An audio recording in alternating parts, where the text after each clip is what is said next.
Madame, Monsieur, bonsoir. Le président de la République, Ali Bongo Ondimba, poursuit son séjour rwandais. Le numéro 1 gabonais s'est rendu à Kigali dans une structure qui s'active dans le développement des affaires. Reportage Rabia Delphiniari, Igor Ovunza. Considérant que l'investissement est un atout probant pour une croissance économique certaine, le développement des affaires devient alors une nécessité absolue pour un pays qui aspire à l'émergence. Au Rwanda, l'option a donné des résultats positifs. Et en s'attelant dans des réformes de tous ordres, le pays de Paul Kagame a pu baliser son environnement des affaires en modernisant son économie, en attirant des investisseurs et en dopant les exportations. Toute chose qui résulte de la mise en œuvre du Rwanda Development Board et qui se présente ici comme une bouffée d'oxygène pour les promoteurs, car le RDB fait office de guichet unique et qui s'engage sur les tarifs et garantit les délais. Aujourd'hui, les longues procédures qui ont trop souvent retardé la mise en forme d'un projet sont renvoyées aux oubliettes. Résolument engagé sur la voie du développement, le Gabon a tout à gagner à prendre chez les autres ce qui, à un moment de leur existence, a porté des fruits. La présence d'Ali Bongo Ondimba au sein du Rwanda Development Board obéit ni plus ni moins à cette logique. Savoir comment le Rwanda a redressé la barre au point d'être entre 2005 et 2011 le deuxième pays au monde après la Géorgie en matière de développement des affaires. Le secret rwandais a été livré aux autorités gabonaises lors d'un exposé au cours duquel l'oratrice a présenté à l'assistance toutes les facettes de la réussite du Rwanda dans les domaines de l'agriculture, des infrastructures, de l'éducation, de la santé, des technologies de l'information et de la communication, du tourisme, etc.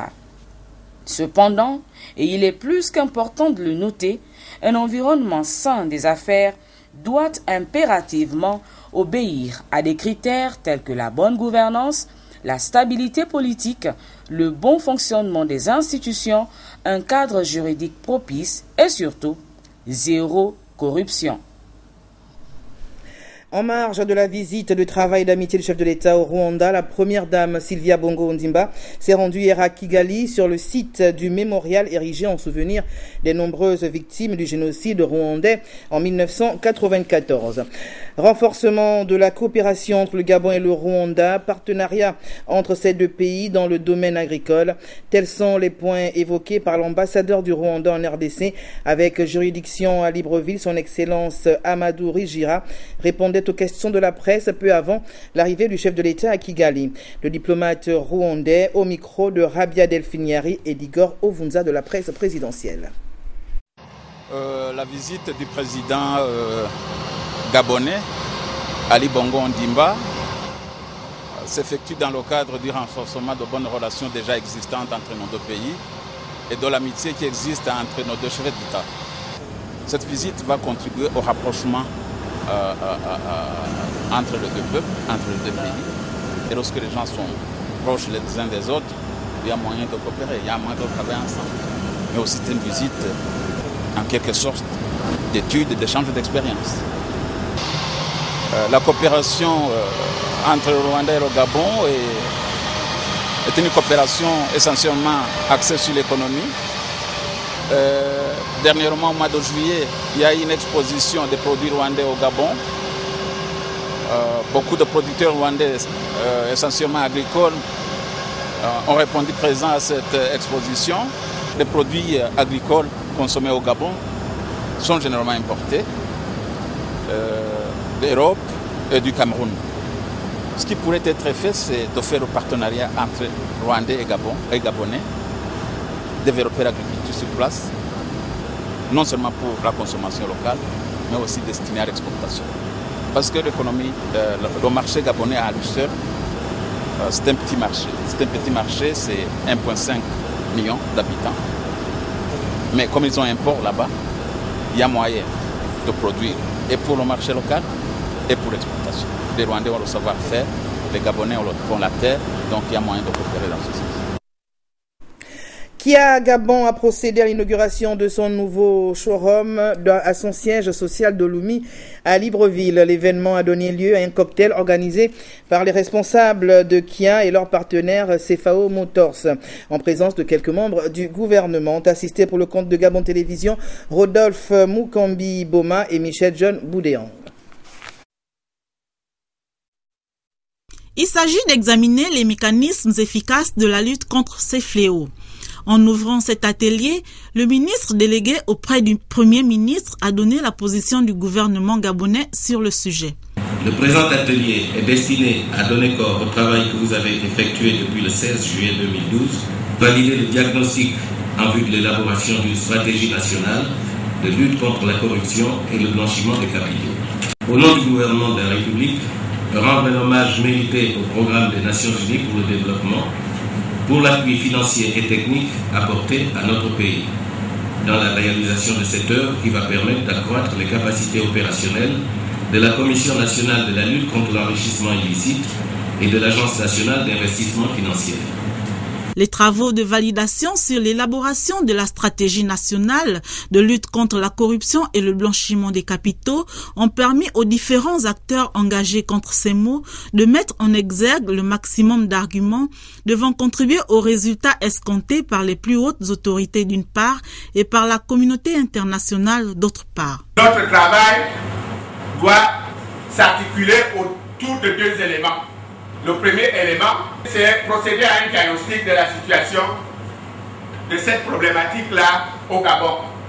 Après quoi, nous devons donc formuler une stratégie. Ce sont, entre autres, ces paradigmes-là qui balisent notre travail. Entre autres paradigmes, il y a l'intention du Gabon d'aller vers la consolidation de l'état de droit, l'intention du président de la République de moraliser la vie publique, d'augmenter la gouvernance dans la gestion des affaires publiques, de lutter contre les inégalités, la pauvreté et l'exclusion, et d'améliorer le système électoral. Retenant essentiellement l'existence de lourdes pesanteurs dans le fonctionnement des deux entités en charge de la corruption et du blanchiment des capitaux, mais également de lutter contre la culture de l'impunité, favorisant des inégalités des citoyens devant la loi.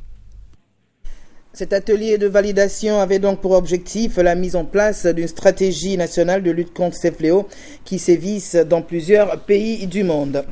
Et puis, je vous le disais tantôt, Kia Gabon a procédé à l'inauguration de son nouveau produit à son siège social de Lomé à Libreville. L'événement a donné lieu à un cocktail organisé par les responsables de Kia et leurs partenaires CFAO Motors en présence de quelques membres du gouvernement. Reportage, Rodolphe Mukambi Boma, Michel John Boudéan.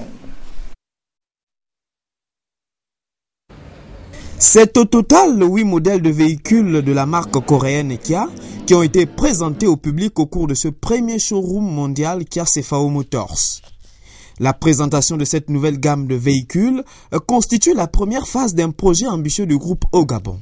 Tout d'abord de rénovation et de construction de nouvelles concessions et de locaux mieux adaptés aux besoins de nos clients et de nos collaborateurs, répondant aux exigences de nos différents partenaires.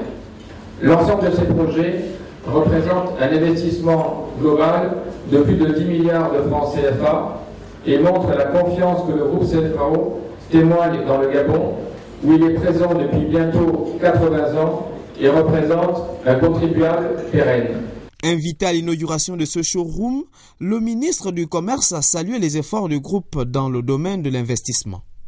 J'ai apprécié le fait que ce showroom n'est que la première phase d'un projet d'investissement ambitieux qui engagera encore des sommes très importantes.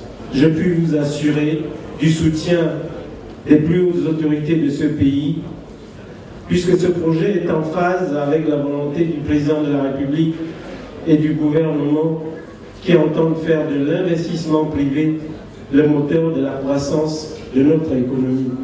Kia, c'est plus de 147 véhicules déjà vendus au Gabon et une production de plus de 2,5 millions de véhicules par an dans 15 usines à travers 10 pays. La cérémonie a été animée par l'artiste Vico Sekondo et qui n'a pas manqué de retenir le public sur le charme de Bouvengangoui.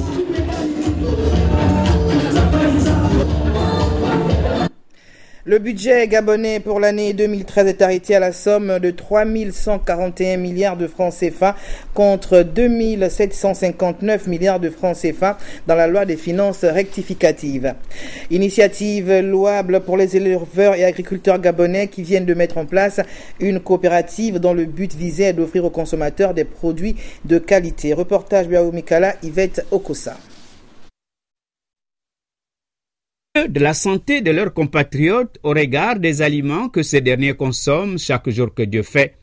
Les éleveurs et agriculteurs gabonais ont décidé de mettre en place une coopérative appelée COPAG, coopérative des agriculteurs gabonais dont la principale préoccupation est de présenter aux consommateurs un produit de qualité. Le but de la coopérative, c'est de faire des contrôles de façon à avoir un label de qualité, que les consommateurs mangent de la viande et des légumes de qualité, ce qu'on a du mal à trouver aujourd'hui. On va mettre tout en place pour former les gens et sortir des produits de qualité et à l'issue avoir un label, si bien que les consommateurs qui auront des porcs à acheter, des volailles, du maraîchage, ils iront chez des gens qui auront le label de qualité, ils paieront peut-être un peu plus cher, mais ils seront sûrs d'avoir une qualité.